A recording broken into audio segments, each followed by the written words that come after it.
वही है जो सभी जीवों के कर्मों के अनुसार उन्हें फल देते हैं। राजा होते हुए आप जो न्याय करते हैं वो तो एक निमित्त मात्र है। जी। ये देखो, महादत्त राजा और उनकी बहन माया रानी को हमें छोड़कर एक बच्चे से उपदेश ले रहे हैं। और ये बच्चा ऐसे राजा रानी को उपदेश भी क्या देता होगा? इस तरह परमात्मा को साक्षी मानकर कार्य करोगे तो राजधर्म का पालन भी होगा और आत्म कल्याण भी होगा। जी नीलकंठवर्णी।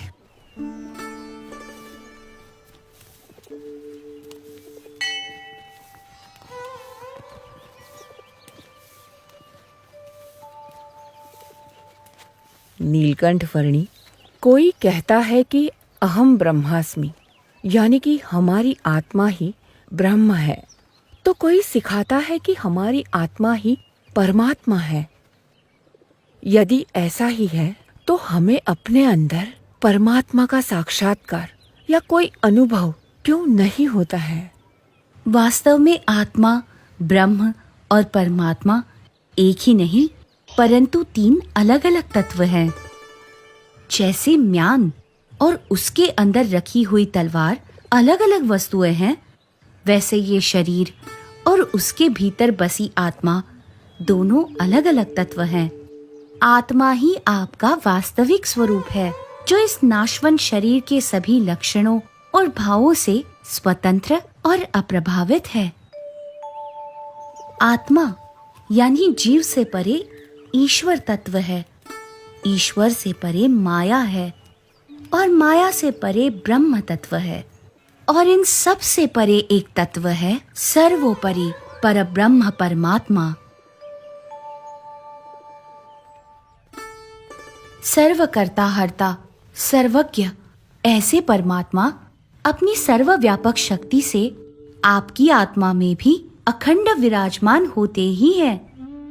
परमात्मा की कृपा से और ब्रह्म के यथार्थ संग से श्रद्धा और विश्वास रखकर योग्य साधना करने से स्वयं की आत्मा का ब्रह्म के रूप में दर्शन होता है और उस ब्रह्म में परब्रह्म परमात्मा का साक्षात्कार भी होता है।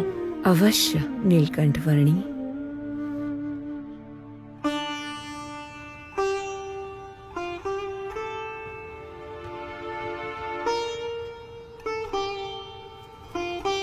हमारे राजा महादत्त और उनकी बहन माया रानी, इन दोनों को नीलकंठ वर्णी के प्रति कुछ असाधारण सा भक्ति भाव है।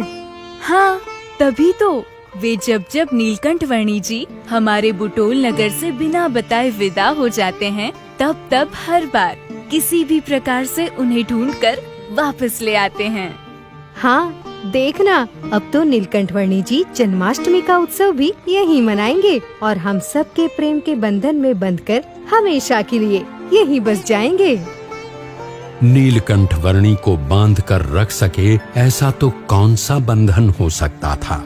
हर बंधन से अनंत जीवों को मुक्त करके उन्हें परम कल्याण प्रदान करने के लिए तो नीलकंठ वर्णी की ये यात्रा थी।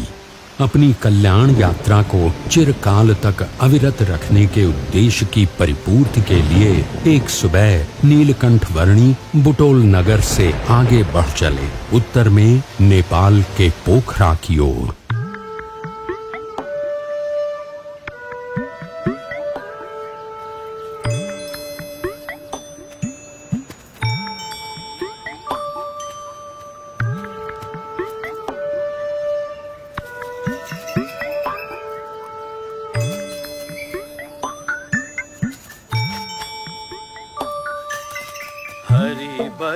हरि भजो भजो हरि नाम, जप लो निरंतर हरि हरि नाम।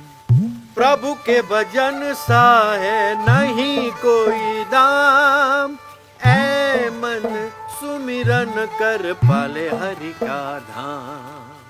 हरि भजो भजो हरि नाम, जप लो निरंतर हरि हरि नाम, भज लो निरंतर प्रभु जी का नाम।